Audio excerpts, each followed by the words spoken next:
Why I did an MBA, there are a couple of reasons for doing so. I chose USA for my postgraduate, specifically for doing an MBA. I chose universities based on three criteria. Basically, you should start way before that. I think probably 2 years before you want to get admitted into that particular university. GMAT, other one is GRE, and there's a third exam called Executive Assessment.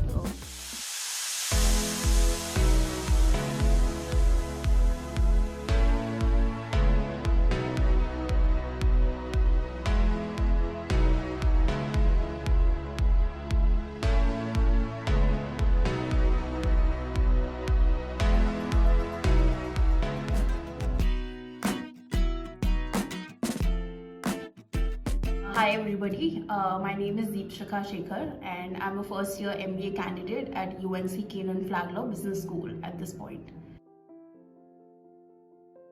So why I did an MBA, there are a couple of reasons for doing so. One of them definitely was I wanted a career pivot at this point in my career.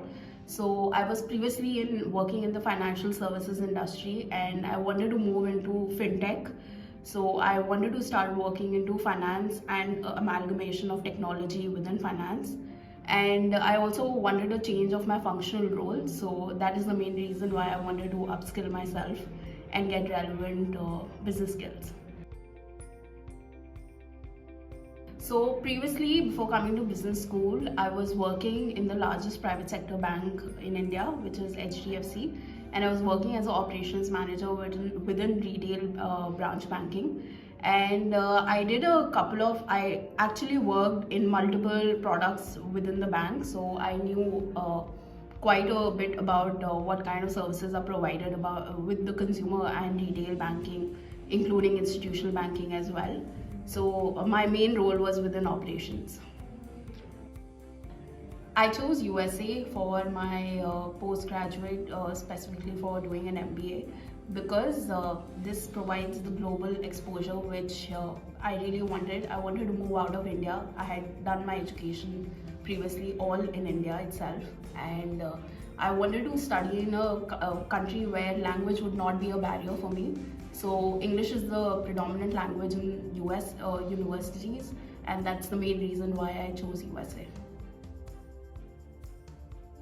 I chose my target universities based on a lot of research, which started off by just looking at rankings, and eventually I was looking for a cultural fit for myself.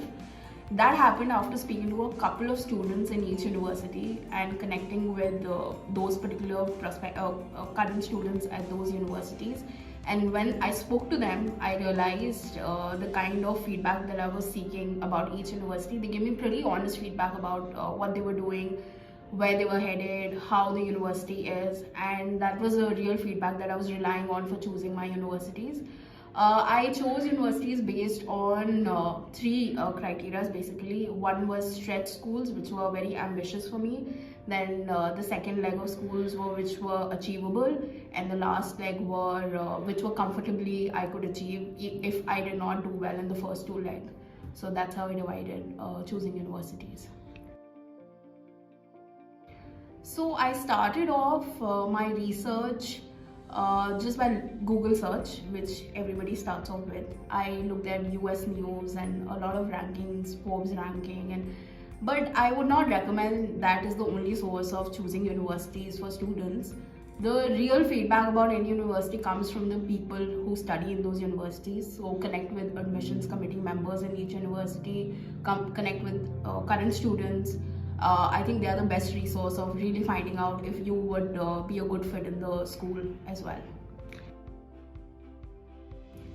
So the parameters that I was really assessing the university against were what kind of international exposure did these universities have in their schools, how many international students were actually studying in those schools, what was the curriculum like, what are the social activities that I could do beyond just the academic experience that I would be gaining over there.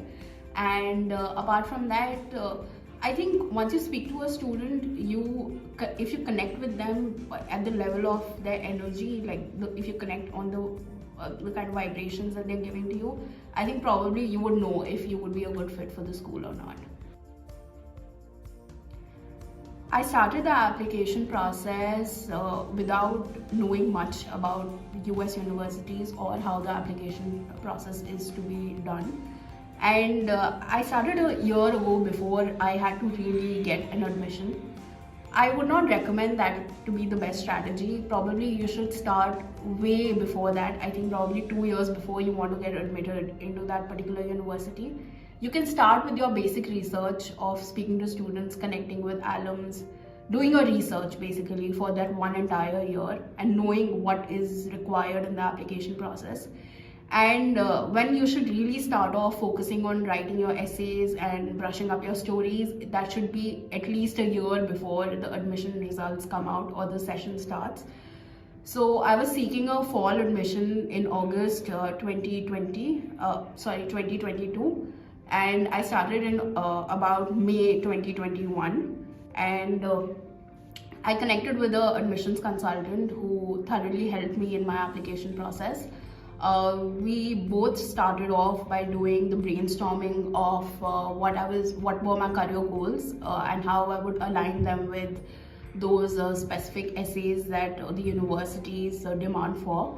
And we wrote a lot of stories, reflected on my experience, reflected on what are my core values, what is the kind of ambitions that I have, and putting them all together, we put a set of stories.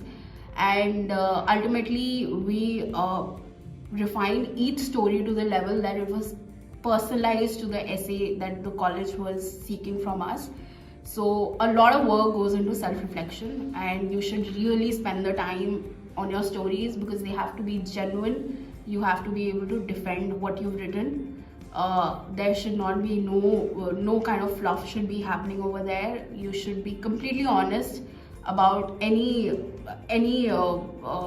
kind of work that you've done, and even if it's critical, then it's fine.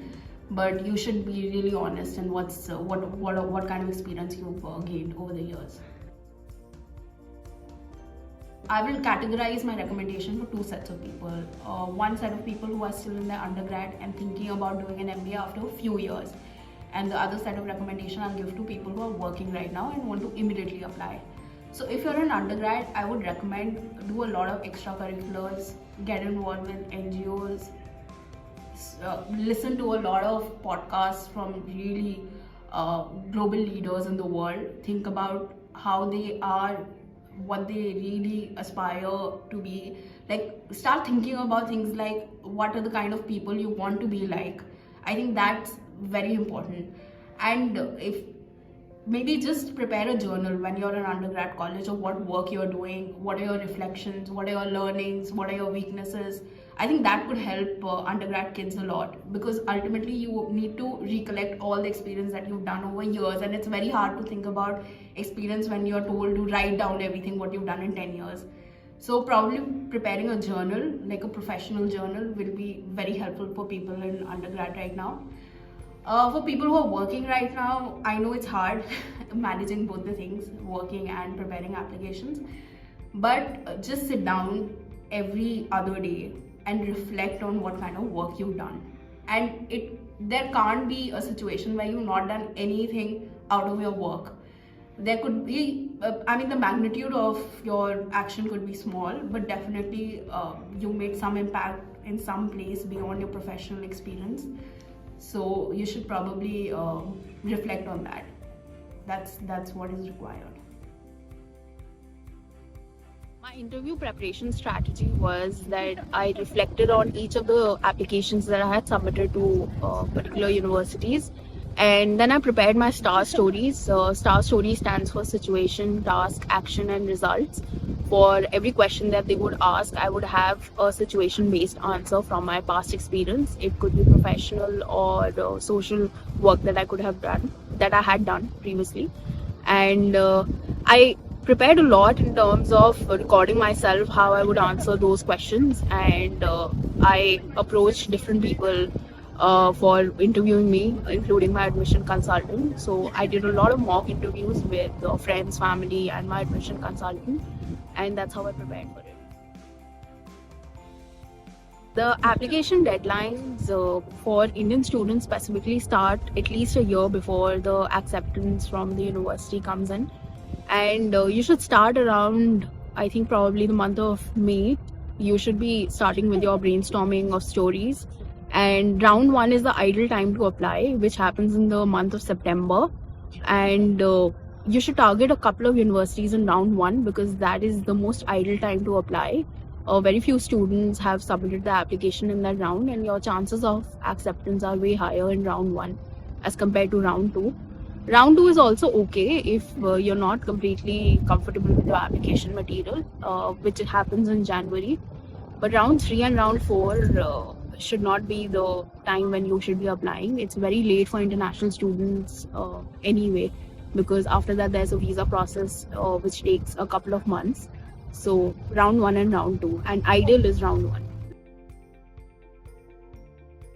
So the ideal time for giving standardized exams is a couple of years before the application deadlines are approaching.